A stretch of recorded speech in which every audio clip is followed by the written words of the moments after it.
Ok. Maintenant que nous sommes d'accord, que nous sommes obligés d'investir et que ce n'est pas une option, même pour les salariés, comment faire pour essayer de déterminer quels sont les secteurs dans lesquels il faut investir? Comment faire pour déterminer quelles sont les opportunités que notre environnement offre et qu'il y a à saisir? Alors, là-dessus, la réponse n'est pas parfaite. Mais moi, j'ai essayé de mon expérience, parce que comme je vous ai dit, j'ai connu pas mal d'écueils. Je vous ai cité au moins 3 faillites. Donc, de mon expérience, moi, j'ai identifié un certain nombre de critères que vous pouvez prendre, vous approprier et essayer de les enrichir par votre expérience personnelle, par vos qualités, par vos compétences, parce que nous sommes tous différents. Et essayer de voir quels vont être les éléments qui vont vous permettre de déterminer quels sont les secteurs pertinents et les opportunités intéressantes à saisir dans notre environnement. Dans le premier point, pour moi par exemple, pour qu'un secteur soit digne d'intérêt ou une opportunité, il faut que ce soit un secteur d'activité très dynamique. Quand je dis dynamique, ça veut dire qu'il doit avoir une croissance. Quand je dis que ça doit être dynamique, il faut que la profondeur du marché soit importante.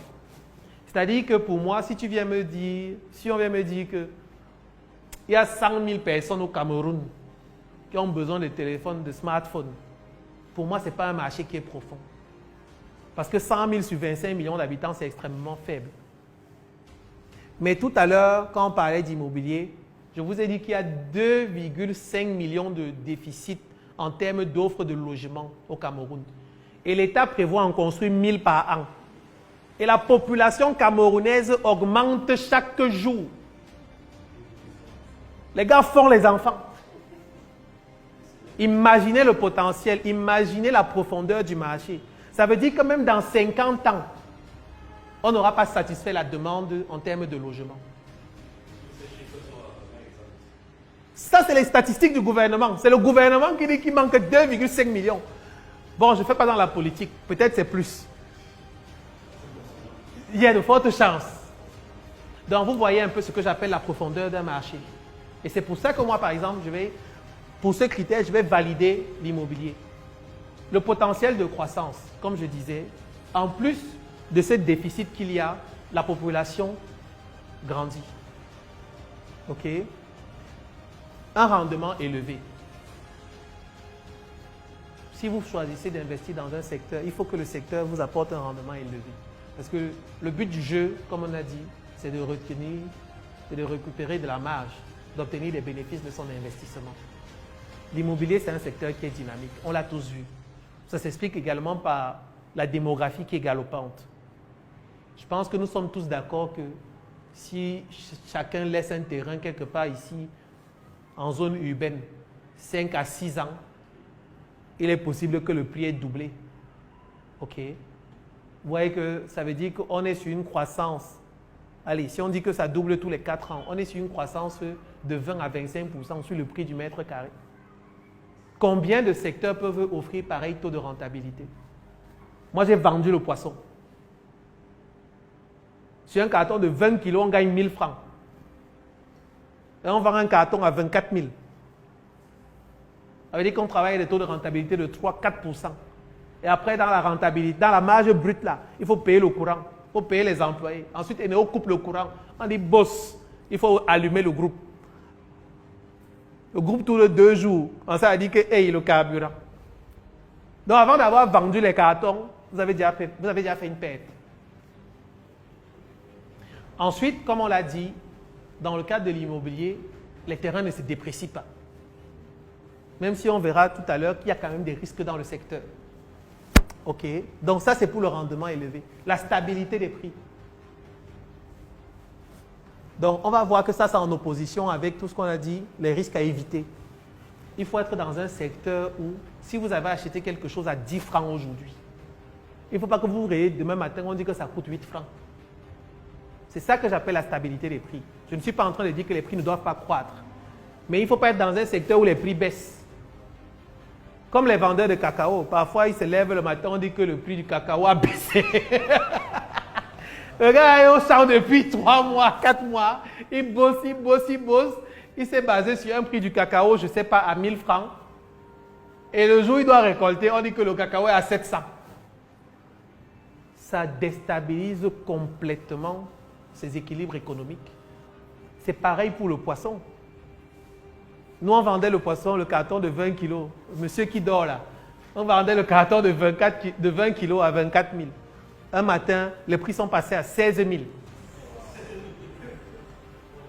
C'est-à-dire que tu vends à 24 000 en gagnant 1002, entre 1000 et 2000. Un matin, ça passe à 2000. Donc, évitez les secteurs où les prix fluctuent énormément. Et où ça ne fluctue pas à cause de vous. OK? C'est ça la stabilité des prix. La faible exposition du capital. Il faut choisir les secteurs où quand vous allez investir, que ce soit dans l'activité de quelqu'un ou que ce soit dans vous-même en fait. Même si ça se passe mal, il faut au moins que le capital investi reste. Je m'explique. Si vous achetez un taxi, ok. Si vous achetez un taxi lundi, vous achetez un taxi lundi. Non, le taxi est bien.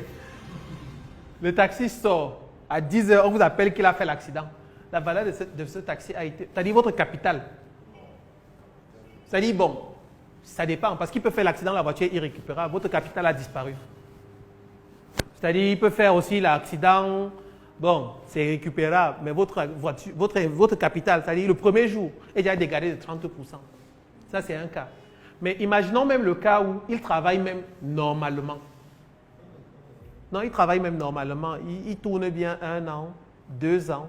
Au bout de la 3e année, en fait, c'est-à-dire, le gars, il n'a rien fait de mal, mais la valeur de votre capital, je parle du taxi, est dépréciée.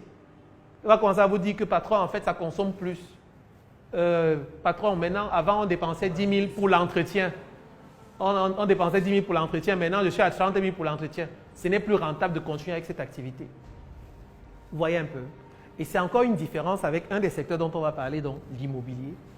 Où en fait, lorsque vous avez acheté un terrain ou que vous avez réalisé un investissement locatif, votre capital n'a pas disparu. Au contraire, pendant que vous avez un flux de revenus, donc du cash flow qui entre, si c'est un investissement locatif, votre investissement, votre capital de départ, lui s'apprécie.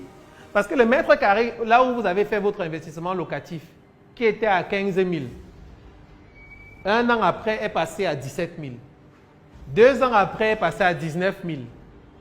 3 ans après est passé à 20 000. Et pendant ce temps, vous avez eu vos loyers, exactement comme celui qui a fait le taxi a eu sa recette de taxi. Vous voyez la différence un peu? Vous deux, vous avez eu le cash flow parce que le gars des taxis va dire que oui, Aka, j'ai récupéré ce que j'ai mis dans le taxi. Mais il est un peu limité. Parce que lui, pendant qu'il a récupéré du cash flow, vous aussi, vous avez récupéré du cash flow. Mais à la fin de 3 ans, votre capital de départ, en plus du cash flow que vous avez, a augmenté. Et lui, son capital a disparu. Vous voyez un peu? Mieux, au bout de 3 ans, vous êtes capable de dire au banquier que, bon, ma maison-ci, je vais mettre ça en gage. Avance moi-même alors 5 ans de loyer. Ce qui est plus compliqué dans le taxi. Donc, en sélectionnant les secteurs et les opportunités d'investissement, toujours essayer d'éviter les secteurs, ou du moins privilégier les secteurs où vous avez une faible exposition de votre capital. Qui est de dire que quand vous mettez votre capital, même si ça se passe mal, c'est-à-dire le locataire ne paye pas le loyer, au bout de 3 ans, on dit que grand, ça va, tu es fort, va être à malchance. Même en le chassant comme ça, en fait, votre bien aura pris de la valeur. OK?